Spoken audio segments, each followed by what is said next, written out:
Question answer start करें उससे पहले आपको बता दें, हमारा जो आस्क यूएस वाला लैपटॉप का जो पेपर है वो थोड़ा सा डैमेज हो गया है, तो इसी से काम चलाना पड़ेगा। डजंट मैटर, आप भावनाओं को समझिए और Q&A पर फोकस करिए।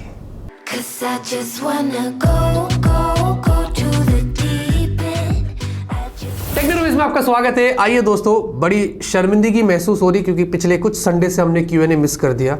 रीज़न हम दुबई में थे और साथ ही साथ हमारी न्यू ऑफिस बन रही है, तो संडे के दिन हम उसमें बिजी रहते, शूट नहीं हो पा रहा है। आगे से कोशिश करेंगे कि फिर न्यू सेटअप जब आए, न्यू स्टूडियो जो आए, तो वहाँ से आपको बढ़िया से आस दे दे, सीधा सरप्राइज देते। बट आज मुझे देना था, मैंने आपसे वादा किया था इस वीक में, तो हम लेके आ गए। वैसे इस सीरीज़ को भी दोस्तों प्यार दीजिए, मुझे इस पर भी मोटिवेट फील होता है, तो हम इसको भी संडे जारी रखेंगे। अगर आपका नाम नहीं आया हमेशा की तरह, मैं माफ़ी चाहता हूँ। बाकी वेडनेसडे थर्सडे के दिन हम ट्विटर पर #आस लगाते हैं, आप वहाँ पर जाके मुझसे सवाल कर सकते हैं। ज़्यादा इन्वेस्ट नहीं करते। अब पहला सवाल आ रहा है अनुराग शर्मा की तरफ से। उन्होंने बोला कि न्यू स्टूडियो में जाकर क्या आप 4K वीडियोज़ देना शुरू करोगे? ऑफ कोर्स आई कैन, इसमें कोई इशू नहीं है। मैं इसलिए नहीं देता हूँ क्योंकि मेजॉरिटी ऑफ द यूजर्स आज भी 360p 480p रेजोल्यूशन में देखते हैं, कुछ 720p, बहुत कम लोग फुल HD और बहुत कम लोग 4K।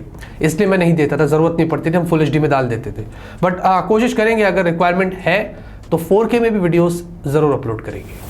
शशि जी बोलते हैं कि भाई मोटोरोला जैसे गेम में वापस आया है तो क्या नोकिया भी वापस आ सकता है? क्योंकि एक ज़माने में उन्होंने खूब सारे बढ़िया फ़ोन्स लॉन्च किए थे, जीस के साथ भी पार्टनरशिप किया था वगैरह। देखिए, मुझे लगता है कि नोकिया के साथ हमारी बहुत यादें जुड़ी है। अगर वो वापस आता है तो उनका मार्केट शेयर बहुत बढ़ेगा और लोग उनकी वैल्यू करेंगे। बट उसको कुछ करना ही नहीं है, तो हम क्या करें? मैंने बहुत फीडबैक दिया लेकिन वो सुनते ही नहीं। मोटोरोला को हमने इतना फीडबैक दिया, वो काम करती है और वो अब चल रही है।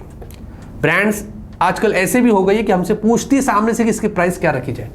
कुछ सिलेक्टेड ब्रांड्स है जो इतने सीरियस है अपने प्रोडक्ट को लेकर। ये वाले ब्रांड्स को कुछ घंटा फर्क ही नहीं पड़ता है कि हम कब फोन ला रहे, क्या कर रहे, कुछ भी कर रहे। इंडियन मार्केट को आप समझ ही नहीं रहे कि इंडियन यूजर्स को क्या चाहिए। अगर आपने वो पकड़ लिया तो आप सक्सेस है। बट अगर नोकिया मेरे हिसाब से अगर वापस आता है, कुछ अच्छा करता है, तो हो सकता है मोटोरोला की तरह वो भी आगे निकल जाए।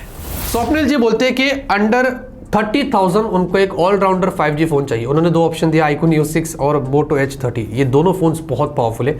आप दोनों में से कोई भी फ़ोन पिक करिए, कोई प्रॉब्लम नहीं है। सॉफ्टवेयर ज़्यादा प्रायोरिटी है तो Moto H30, अगर एकदम किलर परफॉर्मेंस चाहिए तो iQOO Neo 6। ये मैंने रिकमेंडेशन दिया हूँ। बाकी मेरे हिसाब से दोनों ही फ़ोन्स अपनी जगह पर बहुत अच्छे हैं। विशाल जी बोलते हैं कि सैमसंग गैलेक्सी टैब S8 या एप्पल iPad Pro 2021। देखिए, अगर iPads की बात आती तो डेफिनेटली मैं एप्पल की ही बात करूँगा। उनको कोई टक्कर नहीं दे सकता है, जो है वो फैक्ट है। ज़बरदस्ती में क्यों बोलूँ सैमसंग का ही लो। बट सैमसंग की टैब्स थोड़े अलग तरीके के एक्सपीरियंस आपको प्रोवाइड करेंगे, जहाँ पर थोड़े और भी ज़्यादा फीचर्स आपको मिल सकते हैं कंपेयर टू iPad। बट इन दोनों में से डेफिनेटली मैं iPad बोलूँगा, तो आप वो जाके चेकआउट कर सकते हैं। विनोद जी बोलते हैं what do you think about megapixel and 4 camera sensor game of companies, only 1 camera is good and other 3 megapixel sensor. हाँ, तो हमने एक वीडियो भी बनाया था ब्रांड्स को बोलने के लिए कि भाई बाकी के सेंसर्स देकर टाइम वेस्ट करते हो, एक प्राइमरी सेंसर पर ही काम करिए, उसको ऑप्टिमाइज करिए। पोस्ट प्रोसेसिंग जो होती है वो इंपॉर्टेंट होता है, समझ रहे हैं आप। और 108 मेगापिक्सल देने के बाद भी मालूम पड़ा घटिया फोटो सारे, उसका भी हम क्या करेंगे? तो ये सारे फीडबैक्स हम ब्रांड्स को देते रहते, कंटिन्यूसली देते रहते, क्योंकि हम भी एज अ ऑडियंस उस प्रोडक्ट को देखते हैं, सिर्फ टेक रिव्यूअर बन के नहीं देखते कि आपको क्या चाहिए। मैं अपने रिश्तेदारों से पूछता हूँ, कभी मुझे फीडबैक भी आता है, कितने लोगों को फ़ोन दिया, तो वो भी मुझे बताते कि तूने यार ये फला फला फ़ोन दिया था, इसमें ऐसा हो रहा है, इसमें वैसा हो रहा है। तो हम ध्यान में रखते हो, वही चीज़ ब्रांड को बोलते, तो हमारा यही काम है। तो हाँ, ये आपने जो बोला, हमने एक ऑलरेडी वीडियो बनाया था, अगर ब्रांड को समझदारी आ जाए तो अच्छा है। साइकिट जी बोलते हैं कि फ़ोन डेटा ऑन कर कर कुछ भी ना करो और फ़ोन ऐसे रख दो, फिर भी 1-2 MB यूज़ हो जाती है। भाई ये क्या हो रहा है? तो देखिए, आपके फ़ोन डेटा ऑन करने के बाद जब आप ऐसे भी रख देते हैं तो बैकग्राउंड में बहुत सारे ऐप्स काम करते हैं, वो डेटा आपका कंज्यूम करते हैं ना। डेटा चोरी वगैरह का सीन नहीं है, बट वो सारे ऐप्स जो है वो डेटा कंज्यूम करते हैं। आप बैकग्राउंड प्रोसेस स्किल कर लीजिए, ऐप के अंदर सेटिंग्स में भी जाके आप उनको ऑफ कर सकते हैं, फोर्स स्टॉप कर सकते हैं। अननेसेसरी ऐप्स को अनइंस्टॉल कर दीजिए, डेटा सेवर ऑन कर लीजिए, इससे शायद कुछ आपके MBs बच जाए। यही एक सीन है। बहुत सारे लोग मेरे रिश्तेदार में भी, मुझे कितने लोगों ने, मेरे चाचा ने बोले थे शायद कि भाई वो डेटा मेरा बोले यूज़ नहीं करता, फिर भी कंपनी चोरी करती है। मतलब नहीं भाई, डेटा चोरी वोरी नहीं होता है, वो कुछ ऐप्स इंस्टॉल हो जाते हैं जो बैकग्राउंड में चलते रहते हैं और वो कंज्यूम करते रहते हैं, वो सीन है। छोटो जी ने बोला है कि उनको एक सेकंड हैंड फोन मिल रहा है Xiaomi 11T Pro 25,000 पर 8256 और 5 महीना यूज्ड हुआ है, बिल बॉक्स सब कुछ अवेलेबल है। देखिए बिल बॉक्स वगैरह है तो डेफिनेटली, और जहाँ से आप ले रहे हैं वो ट्रस्टेड सोर्स है कि नहीं पहले वो भी चेक कर लेना, कभी कभी फ्रॉड भी हो जाता है। और 5 महीने यूज़ हुआ है तो उसकी कंडीशन भी देख लीजिए, फ़ोन में स्क्रैचेस वगैरह है नहीं है, और बाकी तो मुझे लगता नहीं इशू है। सेकंड हैंड फ़ोन में कोई इशू नहीं है भाई, अगर कोई चीज़ अच्छे दाम पर मिल रही है तो डेफिनेटली आपको बाई करना चाहिए, बट सोर्स इसको कंफर्म करके फिर आगे बढ़ना। शफीउल हक बोलते हैं कि नथिंग फोन 1 कब तक आएगा। इतने मुझे सवाल आए, आप यकीन नहीं करोगे इसके नथिंग फोन के, कि मैं क्या बताऊँ। अभी हाइप हमने भी तो बनाया है, साथ में जनता भी बहुत बना रही है। हर जगह पर हर वक्त मुझे कमेंट आते हैं नथिंग फोन के बारे में बताइए, नथिंग फोन के बारे में बताइए। देखिए हमारे पास जितनी लीक्स आती है हम आपको उसके बारे में बताते हैं। टेक्नूज में देखिए हर 2-4 दिन छोड़कर इसकी न्यूज़ रहती है, कभी बोलेंगे ये आया, कभी बोलेंगे वो आया। और हाँ, ज़्यादा एक्साइटमेंट इसलिए क्योंकि कालपी भैया OnePlus छोड़ के वहाँ गए तो हमें लग रहा है कि भाई वो कुछ एक्साइटिंग कर सकते हैं, और वो हमेशा चेंज में बिलीव करते हैं भाई, कुछ अलग डिज़ाइन अलग चीज़। बस एक चीज़ ये है कि प्राइस सबसे इंपॉर्टेंट चीज़ है, वो हमें देखना है। और बैड लक भी हो सकता है, अगर ये फ़ोन की इतनी हाइप मच गई और क्या पता ज़्यादा प्राइस होगी तो हमें लगेगा अरे खोदा पहाड़ निकला चूहा, जैसे जियो फोन नेक्स्ट में हुआ था। तो वैसे भी शायद मुझे लगता है कि हाइप भी ज़्यादा इतनी नहीं होनी चाहिए।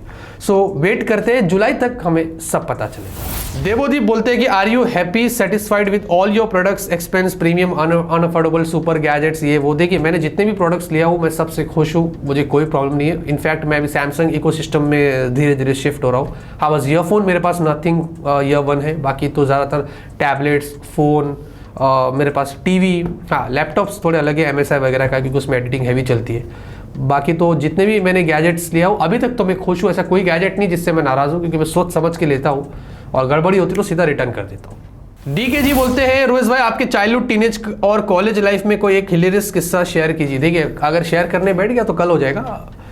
मैं आपको अपने कॉलेज लाइफ के पहले, स्कूल और कॉलेज लाइफ के बीच का किस्सा बोल सकता हूँ, जहाँ मेरे कजिन्स के साथ, मेरे 2 कजिन्स हैं, हम लोग बहुत ख़ास है। अभी तो मतलब सब अपने अपनी लाइफ में बिजी बड़े हो गए, बट हम इतना कांड किए जिसकी कोई हद नहीं। हमारे पास एक ज़माने में एक चाइनीज़ फ़ोन था, मैं बात कर रहा हूँ आज से 15-16 साल पहले की, जिसमें आप अपनी आवाज़ को बदल सकते थे, वो फीमेल वॉइस में चला जाता था। हाँ ऐसे चाइनीज़ फ़ोन आते थे, उसमें 10-10, 15-15 स्पीकर्स भी होते थे, अगर आपको याद होगा। और फिर हम क्या करते थे, कॉल करते थे मेरे घर में सारे रिश्तेदारों को, मेरे चाचा को, दोस्तों को, इसको उसको, और जो मस्ती करते थे। मैं जहाँ रहता था वो 2nd फ्लोर का बिल्डिंग थी, उसमें ऊपर टेरेस था, कुर्सी उर्सी लगाते थे, बैठते थे, और इतनी मज़ा आती थी। वो सब मेमोरेबल चीज़ें जो आज भी याद आती कि काश वापस से वो दिन आता और फिर हम वापस अभी ऐसे करते तो कितना मज़ा आता ना। ऐसे चीज़ें मैं सोचता रहता हूँ। अबू हुरैरा बोलते हैं अस्सलाम वालेकुम। वालेकुम अस्सलाम। प्ले स्टोर में डाउनलोड को पॉज क्यों नहीं कर सकते? वाह वाह वाह वाह वाह, क्या बात की आपने। पता नहीं गूगल ये फीचर कब देगा। जब भी कोई डाउनलोड स्टक हो जाता है प्ले स्टोर से, फिर हमें कैंसिल करना पड़ता है, दोबारा स्टार्ट करना पड़ता है, या हमें भी अगर बीच में रोकना पड़ता है तो फिर वो कैंसिल ही मारना पड़ता है, फिर वापस बाद में करना पड़ता है। गूगल को भाई पॉज वाला भी फीचर देना चाहिए कि भाई लोगों के डेटा होते हैं, बार बार फिर वापस से डाउनलोड करो। 4G पर ज़्यादातर लोग यूज़ करते हैं, बहुत डेटा कंज्यूम होता है। एक ज़बरदस्त आपने फीडबैक दिया है, और ये बात अगर गूगल तक जाती होगी और इस पर गूगल काम करे तो बहुत अच्छी बात है। नवाब जी बोलते हैं शॉर्ट वीडियो पे इतने ज़्यादा व्यूज़ आते हैं बट उन पे ना तो ऐड चलती है ना तो वॉच और कंप्लीट होता है, तो शॉर्ट्स चैनल को प्रमोशन क्यों होता है? उनकी अर्निंग कैसे होती है? अर्निंग के लिए तो देखिए अर्निंग ज़ीरो है शॉर्ट्स चैनल की हमारी, बट यूट्यूब का कुछ फंड्स होता है वो मिलता है मंथली, वो डिपेंड करता है जिसने जितना काम किया उसके हिसाब से मिलता है, वो भी फिक्स्ड नहीं है। और साथ में उनकी रीच, उनका ऑडियंस पूरा अलग है। यूट्यूब ने पता नहीं कौन से सेक्शन में डाला है, आई मीन खाली ग्रोथ उसमें जो देखोगे आप, जिसकी कोई हद नहीं है। हमारे भी अल्हम्दुलिल्लाह यूट्यूब का अपना जो टेक्नोलॉजी शॉर्ट्स है वो बहुत अच्छा चल रहा है। अगर आप जाके देखो तो मैं बहुत खुश हूँ अपने टेक्नोलॉजी शॉर्ट्स से, और आगे भी बहुत सारे ऐसी इंटरेस्टिंग वीडियोस हम उस पर डालेंगे। बहुत ज़बरदस्त होता है, और लोगों को ना 1 मिनट के अंदर काम हो जाए।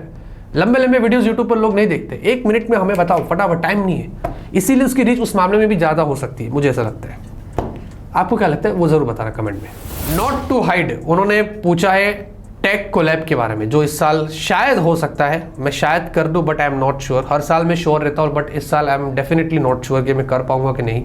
बहुत डिफिकल्ट होता है सबको मनाना, सबका टाइम लेना, और आई एम नॉट श्योर। अगर मैं करना चाहूँ तो मैं कर लूँ, बट इस बार आई एम नॉट श्योर कि होगा भी कि नहीं होगा। शंभू जी बोलते हैं कि ब्रदर क्या किसी भी प्रोसेसर में 5G मॉडेम लगाने से वो 5G नहीं? यार ऐसा नहीं है। चिपसेट जो है वो 5G सपोर्ट लेके आता है। 4G पर आपने 5G मॉडेम लगाया तो वो सपोर्ट नहीं देगा। वो 5G चिपसेट ही होनी चाहिए जो सपोर्ट लेके आती है फिर 5G मॉडम। अभी तो कितनी चिपसेट इंटीग्रेटेड मॉडम के साथ आ रही है, 5G अलग से मॉडम लगाने की ज़रूरत नहीं पड़ रही है, ठीक है। तो ऐसा नहीं है, चिपसेट में भी सपोर्ट होना चाहिए।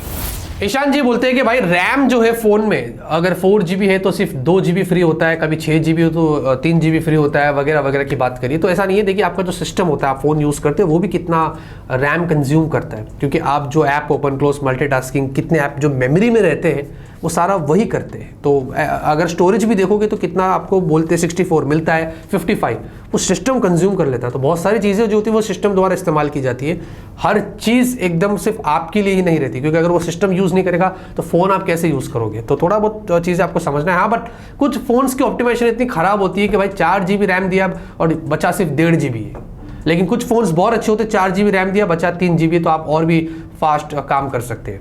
ये ऑप्टिमाइजेशन पे भी डिपेंड करता है। चिंकी जी ने पूछा है कि 5G क्या 2022 में आएगा। मुझे 5G से रिगार्डिंग बहुत सवाल आए थे, तो मैंने सोचा उठा ही लेते। देखिए 2022 में तो आना चाहिए। जियो एयरटेल लगे हुए, 5G ऑक्शन स्पेक्ट्रम में क्या है सब कुछ अभी भी डिले पड़ा हुआ है, इसके बारे में भी कुछ पता नहीं है। 2019 से हम सुन रहे, चलो 19 छोड़ दो, 2020 से हम सुन रहे, 2 साल हो गया, अब ये साल भी खत्म होने को आ रहा है। क्या हो रहा है मुझे कुछ समझ नहीं आ रहा है, इसलिए होप लगाना छोड़ दो। जब आना रहेगा आएगा, हमारे होप से क्या होता है, बात तो वो भी है। नदीम बोलते हैं कि न्यू आईफोन खरीदने के बाद नॉर्मली कितने साल यूज़ करना चाहिए। भाई देखिए, न्यू आईफोन तो छोड़ो, कोई भी फ़ोन अगर आप परचेस करते हैं एटलीस्ट 2-3 साल यूज़ करिए। हाँ, लेकिन अगर आपके पास मतलब इतना ज़्यादा पैसा है कि आप हर साल एक फ़ोन अपग्रेड कर सकते हैं तो इसमें कोई हर्ज नहीं है। बहुत सारे आईफोन यूज़र्स, ज़्यादातर मैंने देखा हूँ, आईफोन फॉर एग्जाम्पल 11 आया, अगले साल 12 पे स्विच कर लिए, 12 आया सीधा 13 पे कर लिए। और एप्पल का जो इकोसिस्टम है, एप्पल के जो यूज़र्स है वो अलग ही है, वो अलग ही चीज़ है, तो आप उनको नहीं रोक सकते, उनके अलग ही कैटेगरी है। तो हाँ, मेरा मानना है कि अगर आपके लिए अगर आप एक आईफोन ले भी रहे तो 3-4 साल तक यूज़ करो, कोई प्रॉब्लम नहीं, उसमें अपडेट्स भी आपको लंबे समय तक देता है एप्पल, बेटर रहेगा। राजीव जी बोलते हैं कि न्यू स्टूडियो के लिए बहुत एक्साइटेड है, न्यू स्टूडियो के ऊपर ब्लॉग का क्या ख्याल है। मैं कोशिश करूँगा बट टाइम मिले तो, बाकी तो मैं जैसे ही न्यू स्टूडियो आ रहा है फटाफट सीधा आपको वीडियोज़ देना है और आपसे फीडबैक भी लेना है। तो बिहाइंड द सीन्स वाले कुछ वीडियोस आ जाए शायद से, बाकी तो आई एम नॉट श्योर, बट कोशिश करूँगा। तन्मय जी बोलते हैं कि मेरा क्वेश्चन है कि इलेक्ट्रिक गाड़ियाँ पेट्रोल गाड़ियों को 100% रिप्लेस कर पाएगी क्या, क्योंकि इलेक्ट्रिक गाड़ियाँ की पॉपुलैरिटी तो बढ़ रही है, डर भी साथ में बढ़ रहा है। ये जो कंपनीज जो आजकल मैन्युफैक्चरिंग डिफेक्ट कर रही है जल्दबाजी में, आप समझ रहे, पेट्रोल के प्राइस बढ़ रहे तो एक तरफ इलेक्ट्रिक व्हीकल धड़ धड़ धड़ रास्ते में छोड़ रही है, बट आप उसमें देखो कितना डिफेक्ट हो रहा है, बैटरी एक्सप्लोड हो रही है, लोगों की जाने जा रही है, कोई मजाक की बात नहीं है। अगर ये सारी चीज़ें फिक्स्ड हो जाती है तो हो सकता है फ्यूचर में इलेक्ट्रिक व्हीकल पेट्रोल वाली को रिप्लेस कर दे, जो आने वाले 5 से 10 साल में हो सकता है, मुझे ऐसा लगता है। बाकी अभी उसके बारे में प्रेडिक्ट नहीं किया जा सकता। सईद नबी बोलते हैं कि भाईजान वाई स्कैमर्स आर डिस्टर्बिंग अस। भाई मैं इतने बार इनको ब्लॉक कर चुका हूँ जिसकी कोई हद नहीं है, और ये कौन लोग है, एक ही बंदा है, कौन है कुछ समझ नहीं आ रहा। इतने आईडी से बार बार मुझे आ रहे। मेरे चैनल पर आप जाके देखिए, एक चीज़ अगर आपने नोटिस किया रहेगा, कमेंट में अभी भी देखना, रिफ्रेश कर लेना, हो सकता है शुरू में आ गया हो, लेकिन कमेंट में अभी भी चेक करना। मैं स्पैमर्स को नहीं रखता हूँ, मैं सबको ब्लॉक करता हूँ। मेरा कमेंट सेक्शन एकदम क्लीन रहता है, सिर्फ आप ही लोग रहेंगे और कोई नहीं रहेंगे। ये मैं बहुत कोशिश करता हूँ कि एकदम साफ सुथरा रहे, बट ये लोग अभी नहीं सुधरते तो हम क्या करें। ऑल राइट गाइस, तो बड़ा मजा आ गया आज के Q&A में। बहुत सारे इंटरेस्टिंग सवाल थे, काफ़ी सारी चीज़ें मुझे पता चलती है, आपको भी बहुत सारी चीज़ें सीखने को मिलती है। ऐसे ही दोस्तों संडे कोशिश करेंगे आपके लिए Q&A लेके आएंगे। अगर आप चाहते हैं कि अगले संडे भी आए तो उस वीडियो को लाइक करिए, कमेंट करके अपनी राय जरूर दीजिए। तब तक के लिए ऑलवेज कीप स्माइलिंग।